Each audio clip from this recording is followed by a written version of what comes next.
तो classic physique की pre judging खत्म हो गई दोस्तों, और मैं यहाँ पर बात करने वाला हूँ एक एक एथलीट की, जो सारे नामी एथलीट्स यहाँ पर रहे, किस तरीके से वो दिखाई दे रहे थे। सबसे पहले अर्श कैलेंसिंस्की की, और अर्श यहाँ पर हमें दिखाई दिए फुल पील्ड थिक फाइबर्स के साथ में।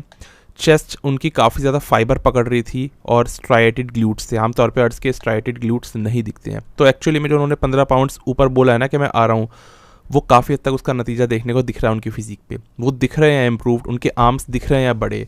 एक्चुअली में अर्श का पैकेज पिछले साल से पूरा का पूरा इम्प्रूव्ड है, और कंडीशनिंग इधर की उधर नहीं हुई है। ये बहुत खतरनाक एथलीट हो चुका है इस साल। इसके बाद बात करूं रफ डीजल की, टेरेंस रफिन। टेरेंस इस बार वो गलती नहीं करके आया जो उन्होंने पिछले साल की थी, यानी कि पिछले साल ऑफ आ गए थे। इस साल वो आया एकदम पील्ड, और सीरियसली वो बहुत अच्छे दिख रहे हैं। मतलब रेमॉन के साथ में खड़े हुए थे और काफ़ी अच्छे वो टेरेंस रफिन उस टाइम पे दिखाई दे रहे थे। फुल दिखाई दे रहे थे, शार्प दिखाई दे रहे थे। लेग्स की मसल्स अगेन सेपरेटेड थी। ऊपर की बॉडी भी काफ़ी ज़्यादा शार्प थी, बैक और ओवरऑल ग्लूट्स की बात भी वन में करूँ तो हर जगह पर फाइबर्स दिख रहे थे। टेरेंस रफिन अपनी तरफ से ऑन पॉइंट आए हैं। इसके बाद अगर बात करता हूँ रेमॉन की, तो रेमॉन भी काफ़ी अच्छे दिखाई दिए। वे मोर थिकर, वे मोर डेंस फिजिक लेकर के आए पिछले साल से, और अगेन इनके लिए भी बोलूँगा कंडीशनिंग इधर की उधर नहीं हुई। वो फुलनेस जो बॉडी पकड़ रही है ना, इतनी खतरनाक हो गई थी कि आपको एंड में बताऊंगा कितनी ही खतरनाक हो गई थी इनकी बॉडी। एंड तक आते आते क्या कर दिया इन्होंने आज। इसके बाद अगर बात करता हूँ मैं सीबम की, तो सीबम आए थे ना जब पूरा एक लाइनअप चल रहा था कॉल आउट से पहले, जब सारे एथलीट्स को बुलाया जाता है नंबरिंग वाइज, तो सीबम को बुलाया गया। एक साइड पे सीबम थे और उसके दूसरी साइड पे खड़े थे वेस्ले विजर्स। सीबम बिलीव मी बहुत अच्छे दिख रहे थे, काफ़ी बड़े दिख रहे थे पहले से, लेकिन मेरा ध्यान उनसे हटके वेस्ले पर चला गया। मैंने कहा यार अब तो जजेस को इनको सीरियसली लेना पड़ेगा। अब ये एथलीट को 7वें या 8वें नंबर पर डालने से काम नहीं चलेगा। ये एथलीट आज कुछ करने आया है। और वेस्ले की अगर बात करता हूँ ना, वेस्ले ने जब फ्रंट रिलैक्स पोज में अपने आप को वो जब खड़े हुए थे फ्रंट रिलैक्स करके, उनके लेग्स का सेपरेशन फट रहा था इस तरीके से कि उनके लेग्स अब उतने वीक लग ही नहीं रहे हैं, वो बिल्कुल सिमिट्री में लग रहे हैं। चेस्ट में पता नहीं क्या करके आए हैं, चेस्ट उनकी फट रही है, अलग ही राउंडनेस प्रोड्यूस कर रही है यार। वेस्ले विजर्स बिल्कुल ही अलग दिख रहे हैं, इसलिए मैंने बोला कि सीबम से हटके उन पे मेरा ध्यान चला गया। वो अट्रैक्टिवनेस ही इतनी ज़्यादा थी, लैट्स इस तरीके से फ्लेयर आउट कर रहे थे कि मज़ा ही आ गया। ये एथलीट फर्स्ट कॉल आउट में आना चाहिए था, मैंने दिमाग में बिल्कुल क्लियर सोच रखा था, पर नहीं आए। पता नहीं जजेस ने इनको फर्स्ट कॉल आउट में नहीं लिया। इसके बाद ब्रॉन एंसले, ब्रॉन भी हमें पिछले साल से थोड़े बड़े दिखाई दिए, थोड़े फुलनेस ज़्यादा थी उनके लेग्स के अंदर। अगेन मेजर कोई ड्रास्टिक डिफरेंस नहीं है, लेकिन एक्चुअली में ब्रॉन दिख रहा है कि हाँ एक्चुअली में फुल हुए हैं वो। साइड चेस्ट करते वक्त ये चीज़ पता लग रही थी, चेस्ट में पहले से ज़्यादा फाइबर्स दिख रहे थे, हल्की सी राउंडनेस ज़्यादा पकड़ रही थी चेस्ट। उसके अलावा बॉडी में ओवरऑल पहले से ज़्यादा एक थिकनेस दिख रही थी।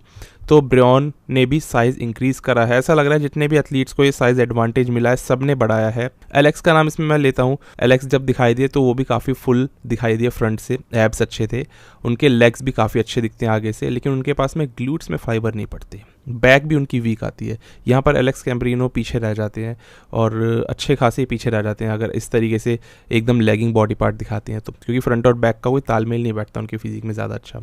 इसके बाद आते हैं माइकल द बुल, और माइकल जैसी हमें दिखाई दिए ना, तो सबसे पहले मैंने कहा यार पोजिंग कैसी मारेंगे, पहले मेरे को वो देखना है। और एक्चुअली में उन्होंने पोजिंग काफ़ी अच्छी करी अपने पहले की ये पोजिंग से। तो माइकल दिखाई दिए काफ़ी ज़्यादा फुल, और उनकी फिजिक में सार्टोरियस काफ़ी ज़्यादा डोमिनेट करती है। मतलब लेग की वो आगे लंबी वाली जो मसल चलती है ना, वो इतनी ज़्यादा डोमिनेट कर रही थी, उससे पता लग रहा था कि इस एथलीट ने फुलनेस पकड़ रखी है अपनी बॉडी में। तो आपने देखा मैंने अभी तक जितने भी एथलीट्स का नाम लिया, सबके लिए मैं बोल रहा हूँ सब पील्ड आए, सब ने फुलनेस पकड़ रखी है, सब एथलीट्स काफ़ी अच्छे दिख रहे हैं, डोमिनेट कर रहे हैं, सबके साथ ही ऐसा हो रहा है। तो इसका मतलब एक्चुअली में क्लासिक फिजिक डिवीजन इंप्रूव हुई है इस वेट कैप के इंक्रीज़ हो जाने से, बहुत अच्छी चीज़ है। Michael the bull back double के अंदर भी इतना तगड़ा डोमिनेट कर रहे थे कि मज़ा ही आ गया उनको देख कर कि यार क्या बैक डबल बाइसेप पोज मार रहे हैं, जब वो खड़े हुए थे फर्स्ट कॉल आउट में सेलेक्ट होने के बाद। इसके बाद लेस्लो कैरली, अगेन एक सबसे तगड़े एथलीट अगर स्ट्रक्चर वाइज देखा जाए क्लासिक फिजिक में, इनसे ज़्यादा तगड़ा एथलीट मेरे को कोई नहीं लगता। ये स्ट्रक्चर ही नहीं है किसी पे नहीं है। सीबम के साथ में आप इस स्ट्रक्चर को कंपेयर कर सकते हो, लेकिन एक्चुअली में लेस्ले कैरली उनसे भी ज़्यादा मुझे कहीं कहीं पे तगड़े लगते हैं। हाँ बॉडी उस तरीके से एकदम उस लेवल पे नहीं है जिस तरीके से सीबम के पास में हर चीज़ बैलेंस में है, पर लेस्लो कैरली पे वो टूल्स है, कि वो बेस्ट एथलीट बन सकते हैं। वो स्ट्रक्चर ही ऐसा है कि कोई मुकाबला ही नहीं आता। लेज़लो इसके अंदर दिखाई दिए काफ़ी अच्छे, वो भी अगेन तारीफ़ के लिए सेम वर्ड्स ही यूज़ करने वाला हूँ मैं। उसके अंदर में उनके लेग्स भी अच्छे शार्पनेस के साथ में दिखाई दिए और लेज़लो अपने स्ट्रक्चर का अच्छा खासा एडवांटेज लेते हुए दिखाई दिए। फ्रंट लैट स्प्रेड वो करते हैं और उनके चेस्ट उसके अंदर फूलती है। तो ये था दोस्तों, मैंने सब एथलीट्स का आपको इसके अंदर मोटा मोटा बैकग्राउंड दे दिया। एक एथलीट का बैकग्राउंड नहीं दिया और वो मैं दूंगा भी नहीं, वो मैं आपको आखिरी में ही बताऊंगा क्या हुआ सब कैसे। अब हम डायरेक्टली बढ़ते हैं अपने फर्स्ट कॉल आउट पे। कौन कौन सेलेक्ट हुआ इसके अंदर में? इसमें सेलेक्ट हुए 6 athletes, Urs Kalecinski, Brian Ansley, Chris, Ramon, Terrence, Michael Dabul और पता नहीं क्यों वेस्ली विजर सेलेक्ट नहीं हुए। तो इनकी पोजिंग कराई गई। डेफिनेटली यहाँ पर सेंटर में खड़े हुए थे सीबम, उनके एक साइड पे रेमॉन, एक साइड पे अर्स खड़े हुए थे। ब्रायन बिल्कुल कोने में खड़े हुए थे और इसके अंदर में टेरेंस, रफेन और माइकल डबुल सेलेक्ट हो गए। ये पूरा कॉल आउट इन लोगों का चला। इसके बाद आता है अगला कॉल आउट और यहाँ पर सेलेक्ट होते हैं athletes Wesley Vissers, Brian Ansley, Urs Kalecinski, Terrence, Michael Dabul और माइक समरफील्ड। इसमें सेंटर में जो चौकोर बक्से में खड़ा किया गया वो खड़ा किया गया अर्स को और टेरेंस को। इन दोनों की पोजिंग करवाई गई। उसके बाद में टेरेंस को स्विच करवा दिया गया ब्रायन से। इसका मतलब अर्स और ब्रायन को अब सेंटर में खड़ा कर दिया गया, लेकिन स्टिल वो चौकोर बक्से पे तो अभी भी अर्स ही खड़े हुए हैं, बस ब्रायन उनके साथ कंपैरिजन में आ गए हैं। इसका मतलब आप समझते हो कि ये सारी जो कॉल आउट हो रहे हैं ये हो रहे हैं थर्ड प्लेसिंग ऑनवर्ड्स के लिए। इसका मतलब फर्स्ट 2 तो कंफर्म हो गए कि क्रिस और रेमॉन में से ही कोई बनेगा, लेकिन यहाँ से थर्ड पे अर्स को रख दिया गया और मेरे हिसाब से थर्ड अर्स का ही आने वाला है। उसके बाद में जहाँ तक है फोर्थ पे मे बी ब्रायन को डाल दे या फोर्थ पे लोग टेरेंस को डाल दे कल, लेकिन थर्ड अर्स का कंफर्म हो जाता है इस चौकोर बक्से से बहुत हद तक, जितना मेरा अंदाज़ा है।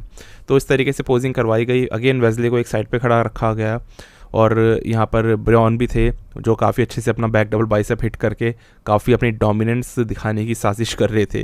मतलब अच्छी चीज़ है, वो करना ही चाहिए। ब्रायन एंसले के पास बेस्ट बैक है और वहीं पर ही अर्स उनसे ज़्यादा थिक लग रहे हैं हर एक शॉट में, बल्कि तो थिकनेस के ऊपर ही अर्स को हमेशा ये लोग बीच में रखते हैं और अर्स को ब्रायन से ऊपर रखते हैं। इसके बाद अगर बात करता हूँ तो वही आता है जिसका हमें पता था, एक महामुकाबला क्रिस और रेमॉन के बीच। और जहाँ में मालूम है रेमॉन ने कहा था प्रेस कॉन्फ्रेंस में कि जजेस मुझे जो पोज बोलेंगे उस पोज में मैं सीबम को बीट करके दिखाऊंगा। तो अब वो टाइम आ जाता है और यहाँ पर सीबम और रेमॉन एक साथ आ जाते हैं। इन दोनों की पोजिंग करवाई गई, front double bicep, side chest, back double bicep, उसके बाद में एब्डोमिनल्स एंड थाई, दोनों ही क्रेजी लग रहे हैं। और एक्चुअली में पता लगता है यहाँ पर कि रेमॉन ने कितने ज़्यादा इंप्रूवमेंट करे in terms of size and thickness. Ramon के पास में बहुत अच्छे बाइसेप्स दिखाई दिए और लैट्स भी उनके पहले से अच्छे दिखाई दे रहे थे। लेग्स के अंदर कंडीशनिंग अच्छी है, बैक भी उनकी काफ़ी ज़्यादा अच्छी है, बट वही है नैरो लगती है जब सीबम के साथ में खड़े होते हैं। एब्डोमिनल्स एंड थाई में भी रेमॉन अच्छे लगे और वहीं सीबम हर जगह पर ज़्यादा फुल और ज़्यादा इस वजह से सेपरेटेड दिखाई दिए। लेकिन हैरानी की बात, जजेस ने इन दोनों को भी स्विच कराया और रेमॉन को भी उस चौकोर बक्से में खड़ा किया, यानी कि उनको एक बारी को लगता है कि रेमॉन भी इस टाइटल को जीत सकते हैं। ये आ जाता है अब यहाँ पर सबसे बड़ा एक सवाल कि कल क्या होने वाला है। कल ऐसा हो सकता है कि रेमॉन डीनो यहाँ पर नए चैंपियन बन जाएं। जजिस का ये करवाने का मतलब तभी है, अगर वो लोग बिल्कुल क्लियर होते हैं ना तो वो कंपैरिजन भी नहीं करवाते कई बार, और क्लियर अगर होते हैं तो वो एक ही जगह पे रखते हैं चैंपियन को, उसको स्विच भी नहीं करवाते। पर यहाँ पर स्विच करवाने का मतलब बहुत कुछ निकाला जा सकता है। वैसे एक ही मतलब निकाला जा सकता है कि रेमॉन भी कल चैंपियन बन सकते हैं। लेकिन क्या आपने ये चीज़ नोटिस करी कि सीबम के लैट्स इस बार उतने ज़्यादा वाइड नहीं है जैसे कि हर साल होते हैं। उनके लैट्स पहले से नैरो हो चुके हैं और या तो ये इनके पोजिंग करने की वजह से ऐसा लग रहा है या फिर एक्चुअली में यहाँ पर साइज़ कम हुआ है, क्योंकि रेमॉन के लैट्स कैचअप कर रहे हैं यार, उनके पास आते जा रहे हैं वो। अब रेमॉन के लैट्स थोड़े से ज़रूर ग्रो हुए होंगे, लेकिन सीबम के लैट्स उनसे बहुत बड़े थे पिछले साल तक।